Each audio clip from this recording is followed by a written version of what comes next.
आशा करता हूँ आप लोग बहुत अच्छे होंगे। नमस्कार साथियों, स्वागत है आपका अपना YouTube channel AI stock market analysis में। आज के इस वीडियो में हम देखेंगे एक्साइड इंडस्ट्रीज लिमिटेड का डिटेल्स।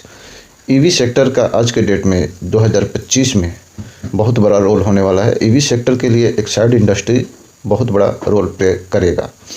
तो इसके अकॉर्डिंग आज हम कुछ चर्चा करेंगे, जिसमें हम देखेंगे कि इसका फंडामेंटल, टेक्निकल और प्राइस एक्शन पे क्या ये फिट बैठता है या नहीं, और इसमें म्यूचुअल फंड वालों की तरफ से खरीदारी हो रही है और इसका भी अपडेट जानेंगे, और इसका फ्यूचर में क्या टारगेट प्लान होगा इस पे भी हम नज़र डालेंगे और थोड़ा टॉप एंगल से देखेंगे कि इसमें क्या बाइंग क्या अपॉर्चुनिटी हमारे लिए क्रिएट हो रहा है या नहीं।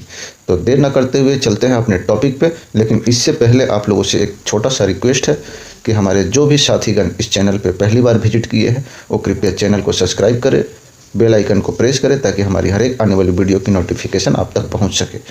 तो आइए हम पहले देख लेते हैं कि इसकी लास्ट ट्रेडिंग सेशन में जो क्लोजिंग हुई है 424 पे 1.12% डाउनफॉल के साथ।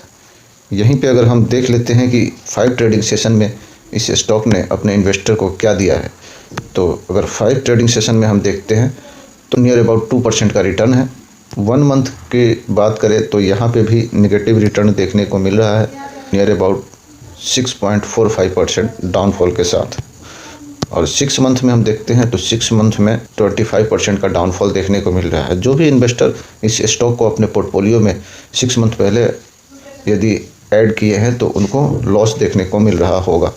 और यहीं 1 साल की बात करें तो 1 साल में फ्लैट टू पॉजिटिव है, यानी लगभग ये कह सकते हैं कि इस स्टॉक ने कोई भी रिटर्न बना के अपने निवेशक को नहीं दिया है। और मैं आगे बढ़ने से पहले आप लोगों से कहना चाहूँगा कि ये डिस्क्लेमर के तौर पे है, ये स्टॉक मेरे पोर्टफोलियो में अवेलेबल है। आप चाहें तो शॉर्ट्स वीडियो में जाके देख सकते हैं। और मेरे तरफ से इस स्टॉक के लिए आपको बाई सेल का कोई रिकमेंडेशन नहीं होगा। ये वीडियो सिर्फ और सिर्फ एजुकेशन पर्पज़ के लिए बनाई जा रही है। अगर हम इस स्टॉक का लास्ट ट्रेडिंग सेशन में कुछ देखते हैं तो इसमें वॉल्यूम निकल के आया है, स्टॉक का वॉल्यूम नियर अबाउट 18 लाख का, और कुल कारोबार अगर पैसों में बात करें तो 76.37 करोड़ का है।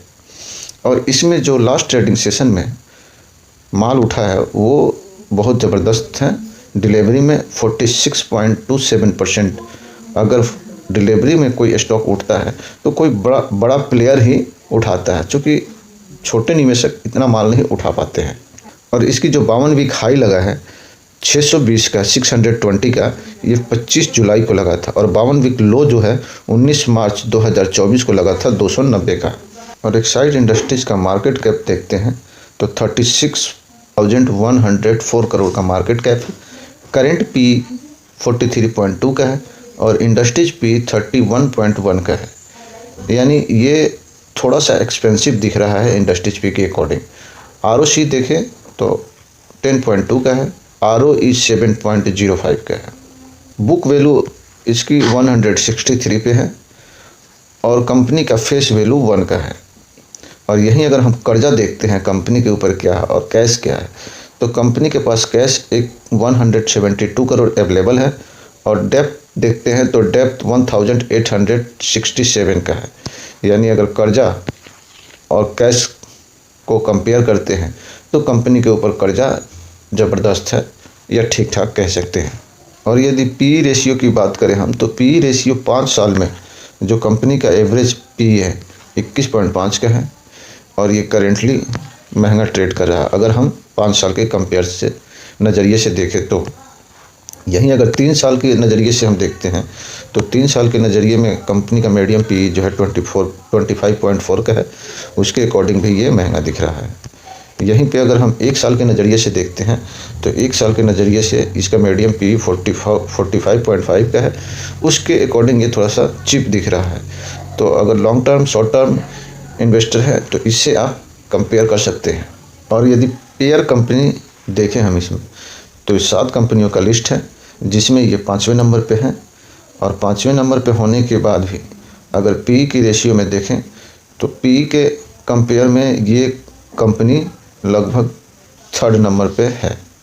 तो बैटरी में ये कंपनी जो है काम करती है बैटरी में, और बैटरी बनाती है तो बैटरी में एक्साइड के बाद मेरे को लगता है कि सबसे ज़्यादा सेल एक्साइड की ही है और फेमस कंपनी है और मार्केट में ईवी का अभी गवर्नमेंट भी प्रमोट कर रही है। तो बैटरी के लिए एक्साइड इंडस्ट्रीज बहुत बेहतरीन स्टॉक है, आप इसमें अपना नज़रिए से देख सकते हैं, ये मेरा पॉइंट ऑफ व्यू है। यही कंपनी का फाइनेंशियल देखते हैं तो इसमें कंपनी का सेल हर एक क्वार्टर इंक्रीज हुआ है। मैं नंबर रीड करके नहीं बता रहा हूँ क्योंकि वीडियो काफ़ी लंबी हो जाएगी, तो इसलिए मैं शॉर्ट में अपनी बातें रखने की कोशिश कर रहा हूँ। तो कंपनी का sale quarter on quarter, year on year आप अगर देखते हैं, क्वार्टर ऑन क्वार्टर भी इंक्रीज हुआ है। जैसा कि आप देख पा रहे हैं, जून 2023 में 4,225 करोड़ का था, 4,450 करोड़ जो सितंबर में है। अभी दिसंबर का डाटा आया नहीं है। और वहीं कंपनी का जब सेल बढ़ रहा है तो एक्सपेंस भी ग्रोथ हो रहा है, एक्सपेंस भी बढ़ रहा है और लाजमी है।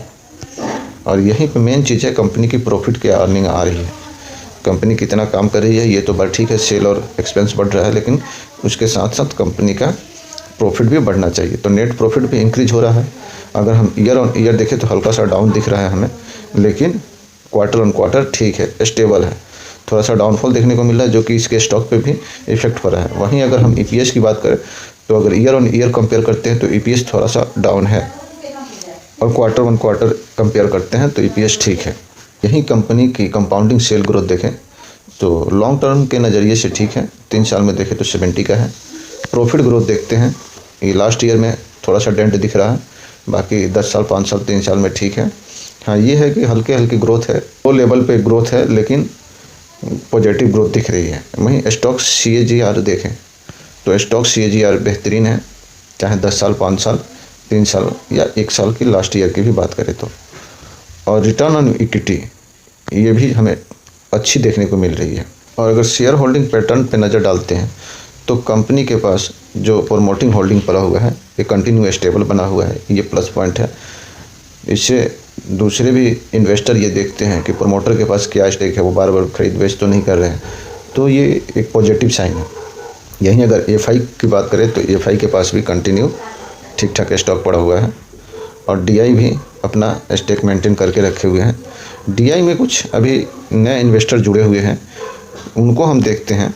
तो DI में जैसे कि आप देख रहे हैं कोटक इमर्जिंग इक्विटी, इन्होंने हाल में ही थोड़ा सा डाउन किया है।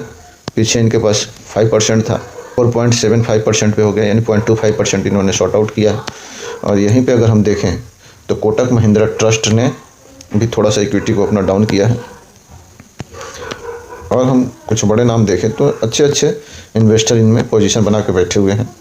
आदित्य बिरला ग्रुप ने अभी हाल ही में ऐड किया है 1.16%। ये तो कुछ बड़े इन्वेस्टर की बात कर लिए हम लोग म्यूचुअल फंड में। और इस महीना भी कुछ खरीदारी हुई है जो कि हम आगे आपको चार्ट पे दिखाएंगे। यहीं पे इकोनॉमिस्ट टाइम की तरफ से एक न्यूज़ आया है कि Exide share price target stock up 114% इन 1 ईयर। जैसा कि आप देख पा रहे हैं तो इनके तरफ से एक टारगेट निकल के आया है 114% 1 साल में, ये होल्ड की रेटिंग इन्होंने दिया है।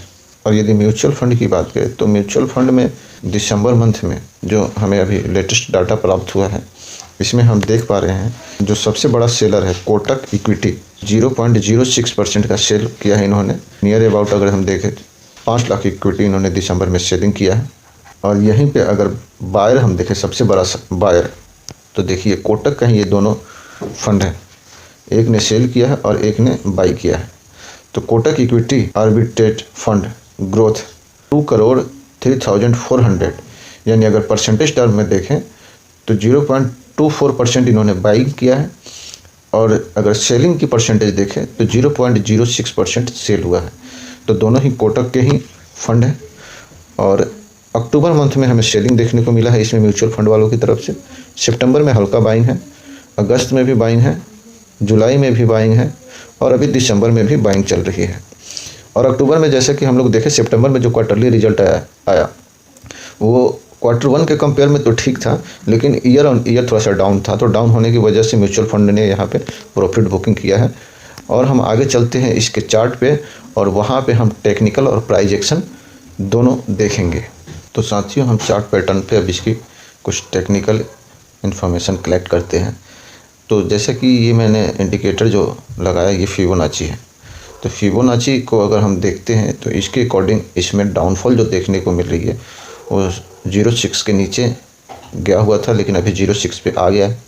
और अगर 0.5 से ऊपर जाता है और यहाँ पे अगर कोई बुलिश कैंडल का निर्माण होता है, अगर बुलिश कैंडल बनता है तो ये स्टॉक फिर बुलिश कंसीडर किया जा सकता है। और अगर हम इसमें बाइंग की अपॉर्चुनिटी देख रहे हैं तो यहाँ पे हल्का क्वांटिटी हमें ऐड करने में परहेज नहीं करनी चाहिए। अगर यहाँ पे हम थोड़ा सा क्वांटिटी ऐड करते हैं तो इसका जो सपोर्ट है वो 410 का 410 का है, इसको हमें माइंड में रखते हुए, और अभी 425 के नियर अबाउट में ट्रेड कर रहा है। और इसका जो रेजिस्टेंस है, रेजिस्टेंस जो है 474 का है, 75 या 74 कह ले। तो अगर हम ये अपने सपोर्ट पे ही है, ये जो मैंने कैंडल इसमें ऐड कर रखा है ये 1 वीक का है। 1 वीक जितना लॉन्ग टाइम का कैंडल स्टिक होता है वो उतना ही ज़्यादा एक्यूरेसी प्रोवाइड करता है। तो सपोर्ट हमने देखा 410 का है और रेजिस्टेंस जो है 475 का है, और ये अभी अपने सपोर्ट के पास में ही ट्रेड करता हुआ दिख रहा है। आने वाले टाइम में जैसे कि बजट का टाइम है, अभी 1 फरवरी को बजट आने वाला है, तो बजट में अगर ईवी सेक्टर के लिए कुछ गवर्नमेंट एक्स्ट्रा अनाउंसमेंट करती है, उस कंडीशन में ईवी के लिए अगर ये स्टॉक एक बुलिश कैंडल यहाँ क्रिएट करता है और फिर मूव देता है और इस रेजिस्टेंस को ब्रेक करता है तो ये अपने ऑल टाइम हाई की तरफ बढ़ेगा स्टॉक। और इस पे 114% का, जैसा कि हमने देखा, ब्रोकरेज का रिपोर्ट है 1 साल में रिटर्न देने का। और इसमें ये कोई फर्स्ट टाइम ऐसा सिनेरियो क्रिएट नहीं हुआ है। जैसा कि हम लोग देख पा रहे हैं काफ़ी दिनों से ये एक रेंज बाउंड में परफॉर्म कर रहा है।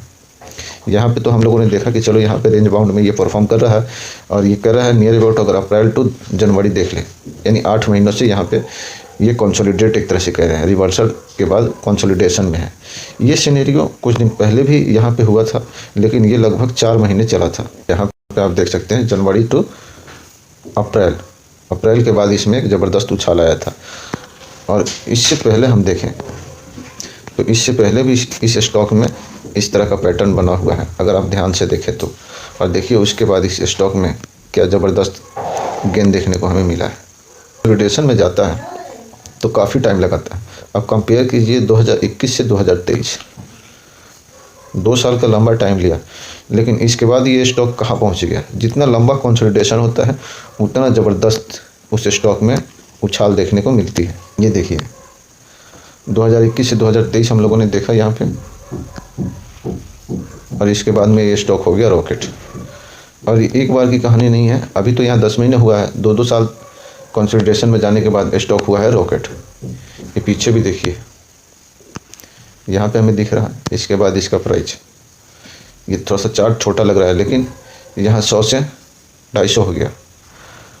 तो ये सब चीज़ें देखने को मिलती है। स्टॉक अगर कंसोलिडेशन में है तो थोड़ी थोड़ी मात्रा में हमें जब भी ये सपोर्ट पे आए, और एक ही प्राइस पे नहीं बार बार खरीदना चाहिए। एक प्राइस पे एक बार हम लोग एक्यूमुलेट कर लिए तो फिर वहाँ पे बार बार अगर रेजिस्टेंस पे आ रहा है, सपोर्ट पे आ रहा है, तो एक बार खरीद लिया, उसके बाद वेट करना चाहिए। वेट करने के बाद में फिर जब ये अपने रेजिस्टेंस को ब्रेकआउट देता है, फिर उस कंडीशन में थोड़ा सा ऐड कर सकते हैं। तो आपके पास एक्साइड इंडस्ट्रीज के कितने स्टॉक अवेलेबल है, कृपया कमेंट करके बताएं। और अगर आप किसी पर्टिकुलर स्टॉक पे ओपिनियन मेरा चाहते हैं तो वो भी कमेंट करें। और अगर मेरा कंटेंट आपको अच्छा लग रहा है तो चैनल को सब्सक्राइब करें, वीडियो को लाइक करें एंड शेयर करें। मिलते हैं अगले वीडियो में, तब तक अपना ख्याल रखिएगा। जय हिंद, वंदे मातरम, भारत माता की जय।